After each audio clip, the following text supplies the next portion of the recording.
Оставь меня. Ты ничего не добьешься. О, но кажется, он... О! Добился! Ты был тем, кто допустил присутствие этого уродца здесь. И ты считаешь, что ты достоин меня? Нет! Ой-ой-ой, дамы и господа, здравствуйте. Тяжело говорить о предыдущей серии, потому что страшно ошибиться. Мало ли что-то не так скажу, но давайте конкретно о том, что мы точно увидели. GDH исцеляет Лолошку от заражения. Они оба заходят в разрушенную печать, видят Лукия, а также двоих неизвестных, видимо это сын и отец. Лолошка закрывает проход, чтобы никто не сбежал. Лукий удивляется. Джон говорит, ну вот и все, а потом бам, продолжение следует. Если говорить коротко, то да, мы добрались до отца. И что будет дальше, давайте узнавать. А вообще, всем привет, дорогие друзья, я Лолошка. Добро пожаловать в сердце вселенной. Поехали!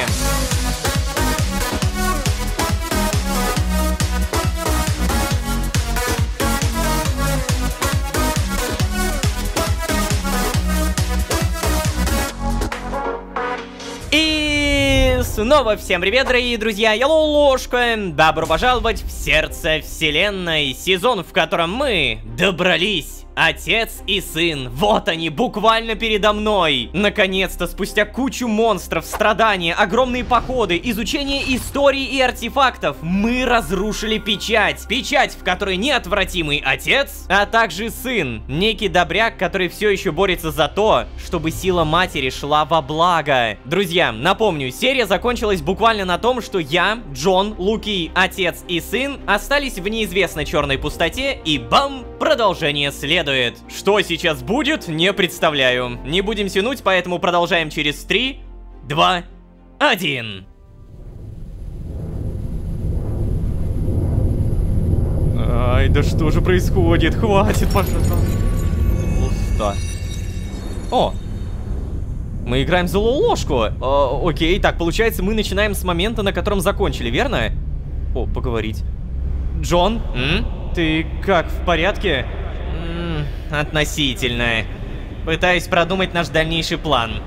Поскольку я не знал, чего ожидать дальше момента, когда мы снимаем печать, то я и не думал вовсе. Ловко ты это придумал, да, Лолошка? Запечатал нас внутри. А дальше-то что? Что мы теперь будем с этим делать? Как ты здесь оказался? Тебя нет в его планах? Убирайся отсюда! Успокойся, дедуля. Куда, не подскажешь? Да как ты? Все должно было пойти не так. Лолошка. Ну почему же вам так сложно принять очевидное? Я понимаю, что вы дети. Что не умея разобраться в сложных материях, исходите из своих детских убеждений. Детям часто кажется, что взрослые не ведают, что творят. И я бы очень хотел наказать вас. Проступки не должны оставаться незамеченными. Я же знал, что будет сопротивление.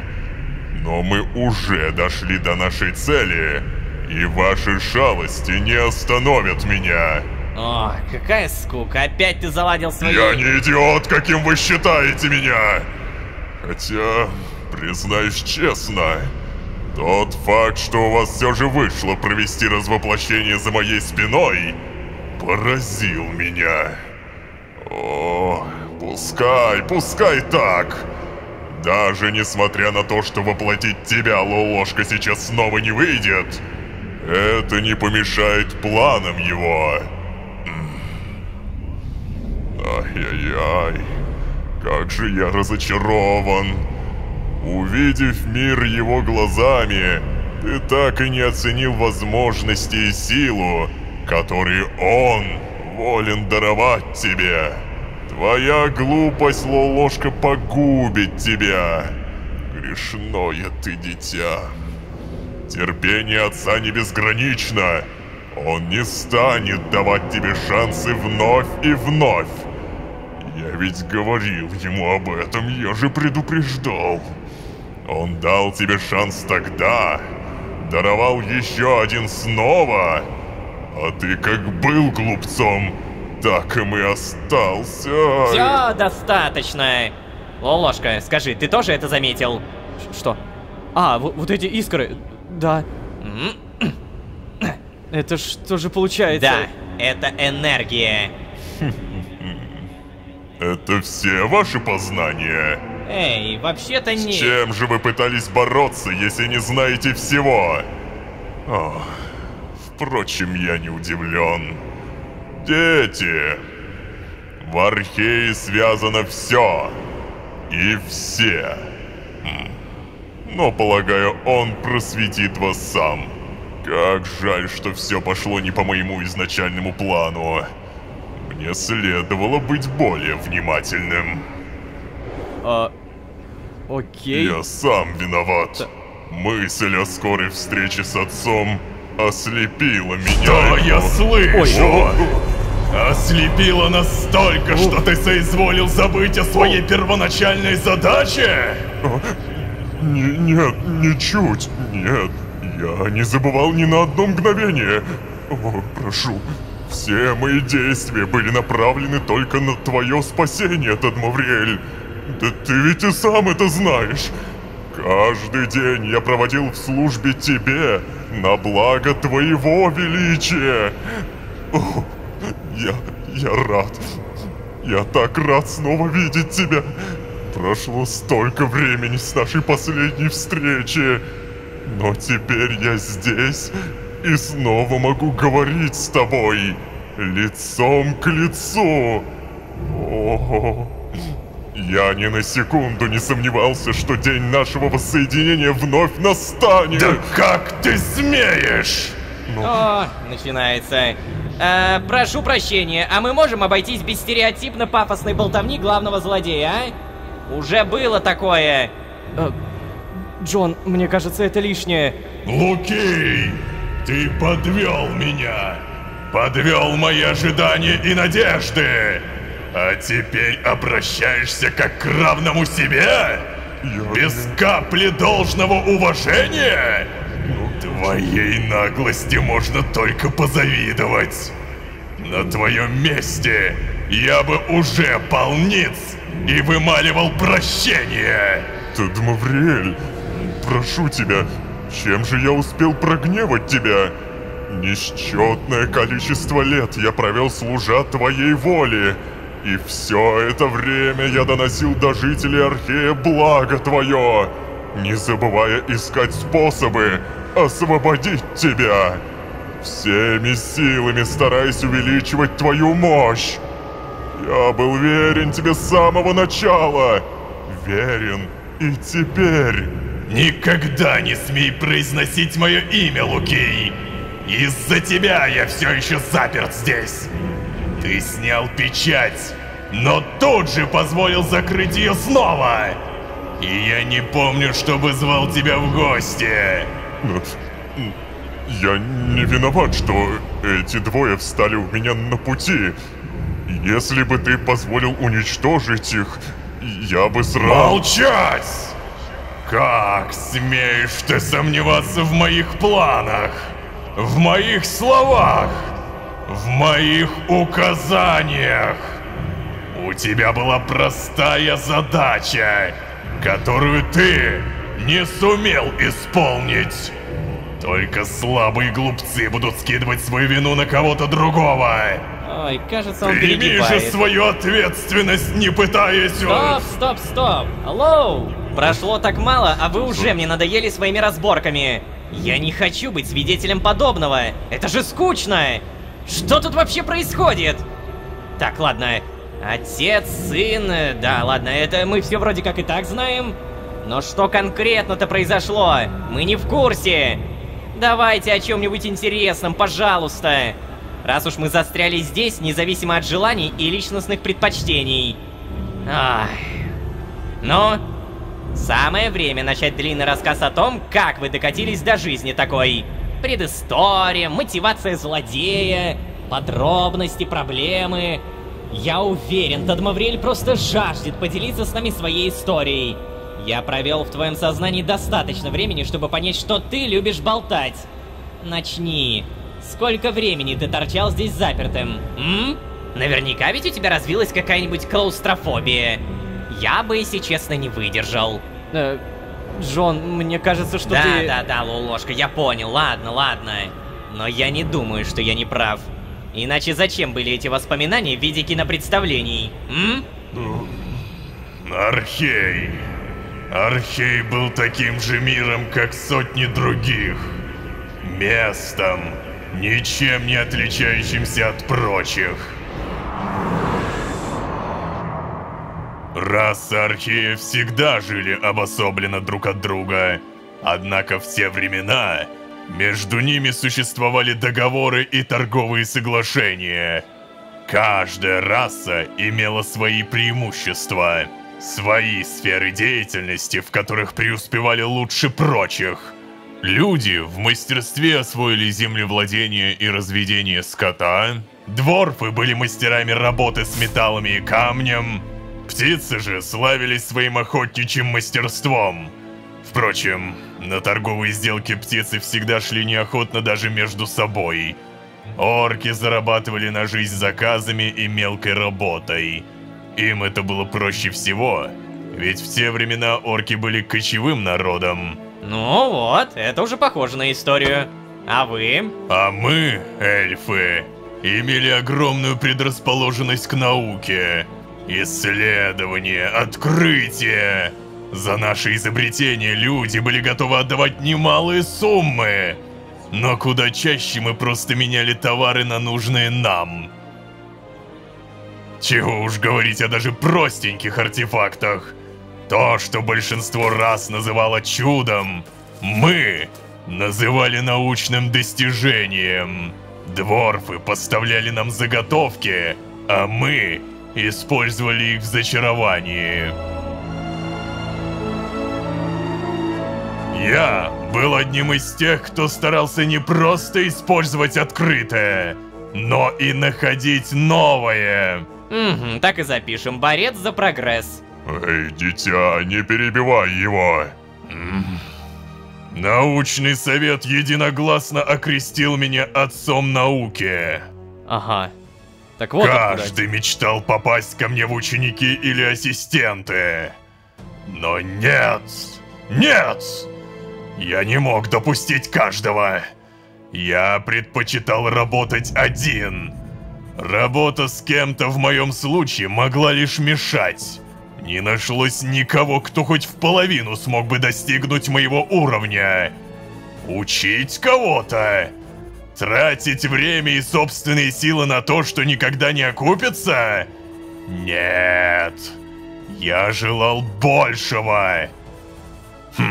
И что в итоге? Если боги существовали в те времена, то они явно были благосклонны ко мне. Моя жизнь тогда напоминала мечту. Идеал. У меня было все. Высокое положение в обществе. У меня была женщина, в которой я был бесконечно влюблен, и которая родила мне прекрасного здорового сына. Так, и в чем проблема? Я не понимаю, история вроде звучит же хорошо. С годами моя жизнь становилась только лучше. Наука Архея развивалась и крепла. Отношения между расами улучшались. Среди воронов, сов и даже людей начали появляться подающие надежды ученые. Их вклад помог нам продвинуть науку вперед.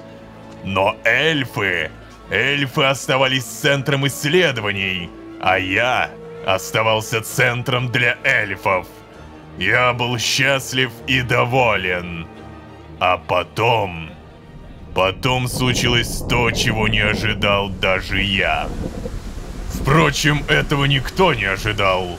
Мы открыли наши границы для всех желающих, чтобы нести им просвещение. Но кто-то принес нам заразу, к которой мы не были устойчивы.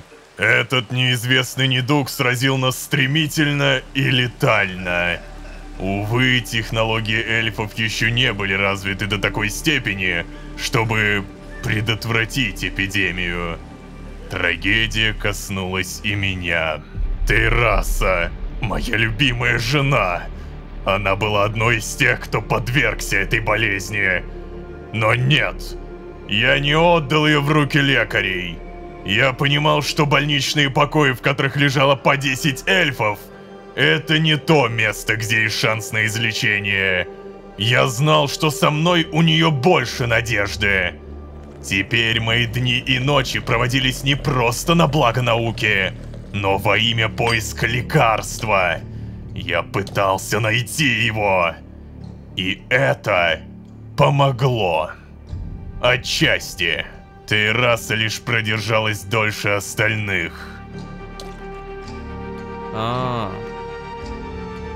Вот она какая, значит, история. Значительно дольше остальных. Но найти лекарство мне так и не удавалось.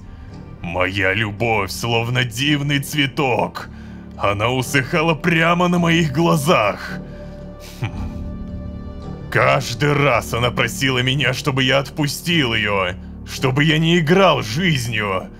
Я видел, что надежда, вера в меня покидали ее. Но нет, я не был готов сдаваться. Однако мои усилия все равно оказались тщетны. Эльфы относились к смерти не так, как люди.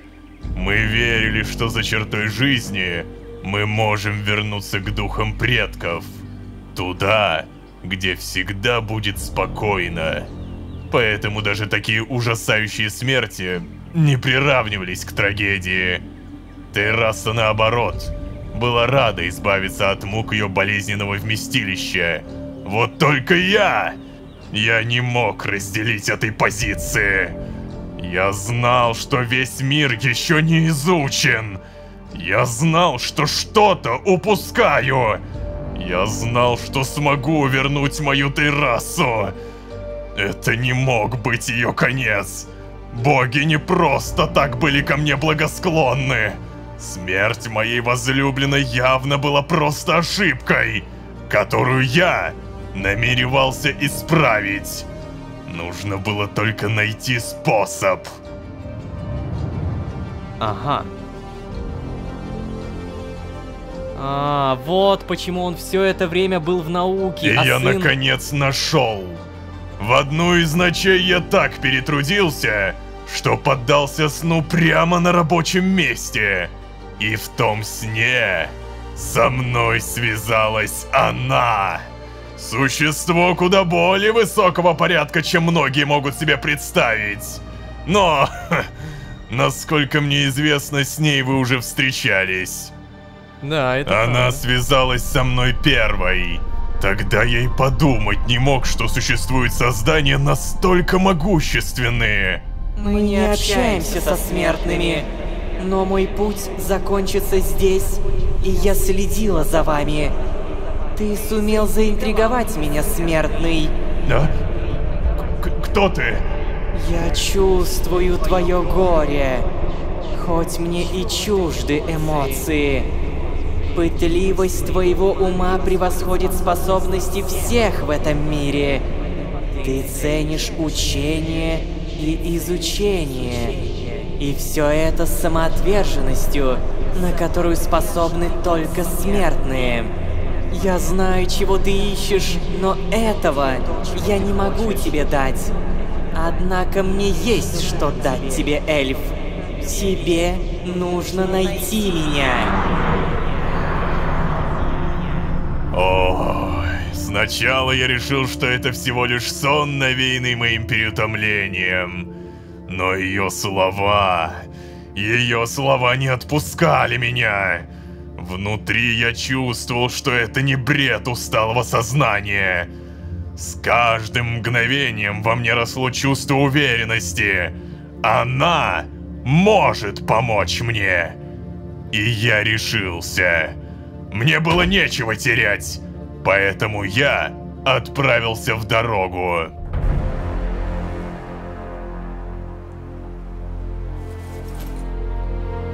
И в итоге куда ты? Возможно, кому-то я бы показался бы глупцом и безумцем. К тому моменту многие отвернулись от меня, сочли, что я сошел с ума от горя. Меня все еще уважали, но В глазах моего окружения все чаще читалась жалость.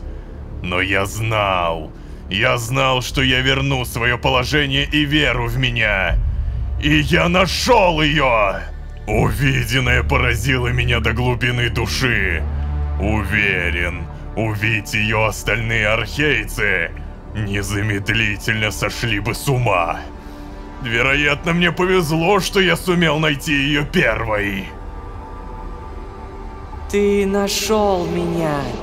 Я не ошиблась в тебе. Я наблюдала за тобой и твоим рвением, эльф. Ты можешь принести больше не только Архею, но и всем мирам. Ты испугался? Этот звук — то, что вы называете смехом, смертные. Я не понимаю, чего ты хочешь от меня. Моя кровь обладает силой, которая никому из смертных ранее не была открыта. Что ты имеешь в виду под всеми мирами? Ты сможешь путешествовать в другие места, далеко за пределы Архея. Я научу тебя пользоваться нашим даром.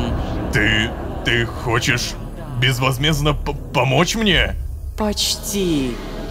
Взамен я прошу только одно.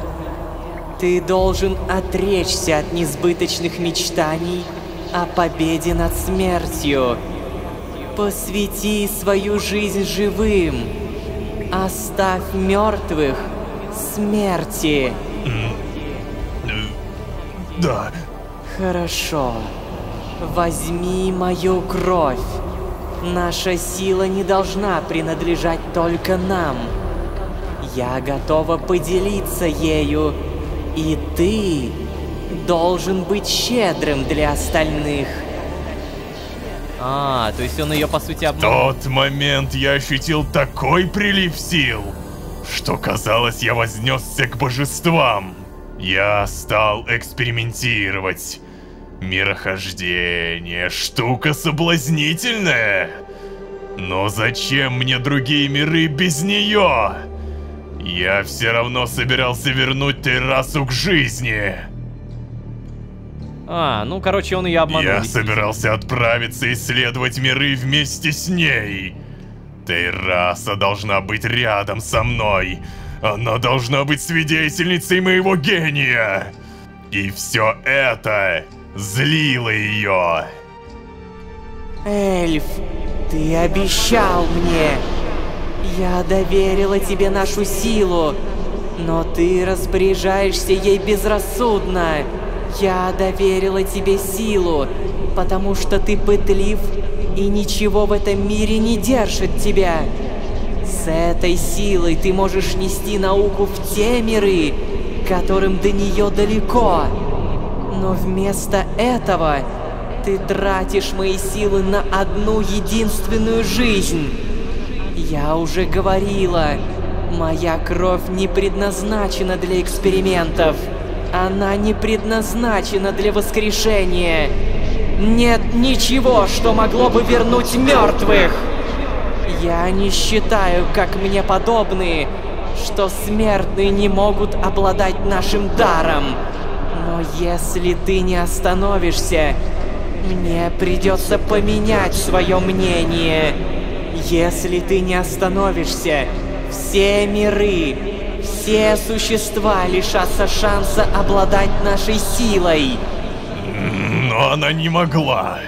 Она не имела права мной командовать.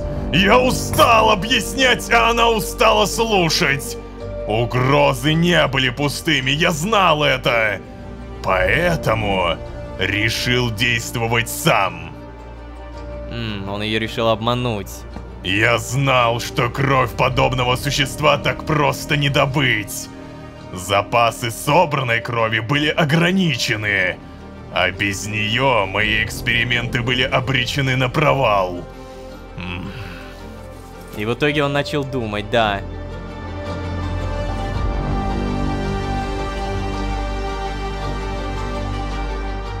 Долгое время я разрабатывал чертеж.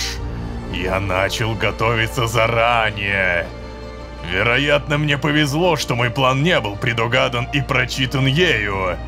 Кажется, для нее была недопустима сама мысль о возможной уязвимости. Я подыгрывал ей, в то же время готовя идеальное орудие. И этот день настал. Копье отца. Здравствуйте. Ну-ка, и что было дальше? Я снова посетил ее временное пристанище. Эльф, ты явился вновь? Можешь не тратить свое ограниченное время, эльф. Я больше не стану делиться с тобой своей кровью. Ты не сумел понять моего дара. Возможно, жизнь смертных слишком коротка, чтобы они смогли понять ценность моей силы. Что ты делаешь? Оставь меня. Ты ничего не добьешься. О, но кажется, он... О, добился! Я воспользовался ее уверенностью в собственной неприкосновенности.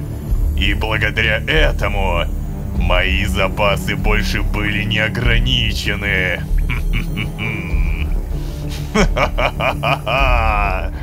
Теперь мне не нужно было ее разрешение.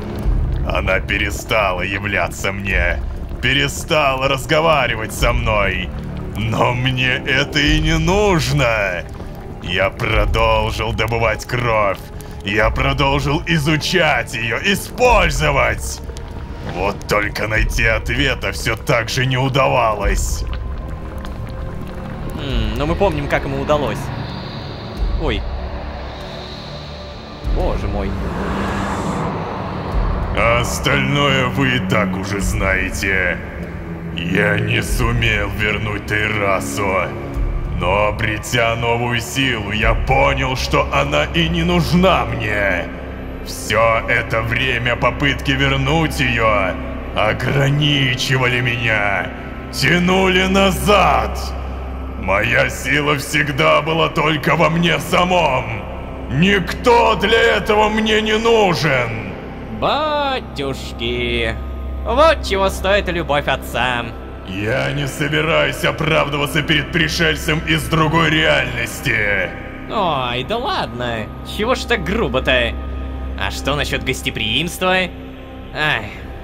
Впрочем, если ты так обращаешься даже со своим ребенком, о каком гостеприимстве идет речь? Настолько холодного отношения в семье я никогда еще не видел. И это после всех тех разговоров про желание вернуть жену? Серьезно? Когда чадо отбивается от рук, за ним нужна слежка. Эх, а ведь я так надеялся поговорить с ним. Что же насчет тебя, Лукей? Ты был тем, кто допустил присутствие этого уродца здесь. Ты был тем, кто задержал осуществление моих планов на миллионы лет. И ты считаешь, что ты достоин меня? Нет! Ё-моё. А я говорил, что Луки самый серьезный противник, который когда-либо мне встречался. О, посмотри, что с отцом. Видимо, отключился, потому что все его силы уходят на контроль зараженных. И убийство Луки высосало из него все силы. Ну что, Лолошка, что скажешь? Я скажу, что нам нужно поскорее что-то придумать. Что делать-то? Нужен хоть какой-то план действий. Это правда. И вообще, знаешь, думается мне, что вот этот как раз сможет нам помочь. Только как бы его привести в сознание-то? Сын? Так, ну я не знаю. Так, а ну-ка. Так, что ты делаешь? Оу, ой. ё-моё. Что ты... Отец? Да. Слушай, он немного утомился после убийства своего ближайшего друга и самого древнего последователя, но... что насчет тебя? Ты у нас кто, получается? Я... Эграсель. О, здравствуй, Эграсель. Как спалось? Это мы тебя разбудили или что? Присутствие вас, моих братьев-междумирцев внутри печати, так близко, рядом со мной, придало мне сил и пробудило меня от многовекового сна. Удивительно. Я так долго спал. Ощущение, будто просыпаюсь после сладкого, послеобеденного сна. Как когда-то, когда мама готовила на обед слизней в соусе из корешков либертона. А я, наевшись до отвала, хватал книгу и убегал в лес. И там каждый раз засыпал в тени старой развесистой Нисамельды. Я чувствую себя хорошо, отдохнувшим. Это магия ее крови. Отец должно быть недоволен, что вам обоим удалось проникнуть за печать. Да знаешь, если так посмотреть, он у тебя в целом, кажется, не особо доволен жизнью. Как верно подмечено. Значит, Эгросель, верно? Да, так меня когда-то звали. Значит, Эгросель, хорошо. Очень приятно, я Джон. А это мой... брат, Лолошка. Я вижу, ты замешкался. Но ведь это абсолютная правда. Все мы междумирцы братья. Во всех нас течет одна кровь. Ее кровь. Да, тут ты прав. Здравствуй, Лолошка. Эгросель, у нас очень много вопросов. Что мы можем сделать, чтобы остановить Тадмавриэля? Как нам выбраться отсюда? И как снять печать? Я запечатал нас здесь импульсивно, поддаваясь внутреннему порыву, но... Кто изначально ее наложил? Как ее снять? Кто Так, стоп, братец. Давай, может быть, Эгросель расскажет нам все от начала и до конца? В логичной последовательности. Ты согласен? Да, согласен. Вы зашли так далеко, братья. У меня впервые появилась надежда. Я поведаю вам обо всем. Но сначала позвольте я восстановлю у себя в голове всю информацию, что пропустил, пока спал. Так. Он отрубился. Похоже, мы здесь с тобой на какое-то время одни. Эй, Джон, мы не одни. Уверен, что сын и отец нас слышат. Не, по-моему, они просто дрыхнут. Не выспались, наверное. Ну, Так. получается, подождем. Что, реально? Так, подожди. Как его еще раз? Еще раз, я забыл. Эгросель. Он назвал 2 раза нас братьями-междумирцами. То есть, получается, он междумирец. Угу, хорошо. И он... Блин, мне больше важна информация, которую расскажет Эгросель, нежели Тадмавриэль, отец. Потому что все то, что рассказал отец, это, знаете, его собственное я. Это эго, которое он пытался... как бы, скажем так, защитить. Ну, то есть, его история понятна, окей, все ради жены. В целом, это была достаточно читаемая история, но вот все то, что нам расскажет Эгросель, куда важнее, потому что, по сути, он расскажет о том, как появилось все.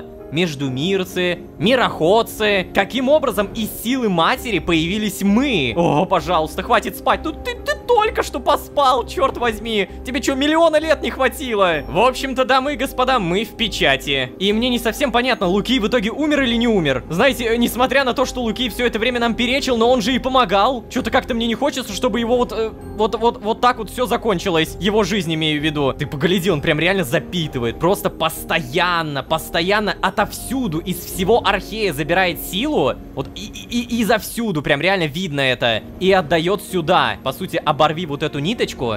И все, конец отцу. В общем, будем посмотреть, как говорится. На этом будем постепенно также заканчивать. Ребят, не забывайте, пожалуйста, про ваши лайки, не забывайте про подписки. Это невероятно интересно. Нам уже вот-вот могут поведать про очень глобальный лор. Ну, я не знаю, куда глобальнее на самом деле. На самом деле у меня есть уже кое-какие затравки, которые я прочитал за этот сезон, которые могли бы открыться в следующих сезонах. Но я пока не буду прям жестко об этом говорить, потому что я боюсь, ну, либо там проспойлерить, да, мало ли как бы это так и будет, либо просто не хочется давать лишние надежды. Я потом об этом скажу обязательно, но да, у меня уже есть кое-какие глобальные затравки на будущие сезоны и на будущий глобальный лор. об этом поговорим в будущем. Также не забывайте, пожалуйста, про ваши лайки, не забывайте про подписки. Также можете поддержать нас на Бусти, ссылка сверху, или купив официальный мерч мироходец.ру. А если вы здесь впервые, то можете еще и позвать друзей. А с вами были Лолошка и огромная история, которая еще не закончилась. Всем удачи, всем пока! Пока-пока-пока-пока!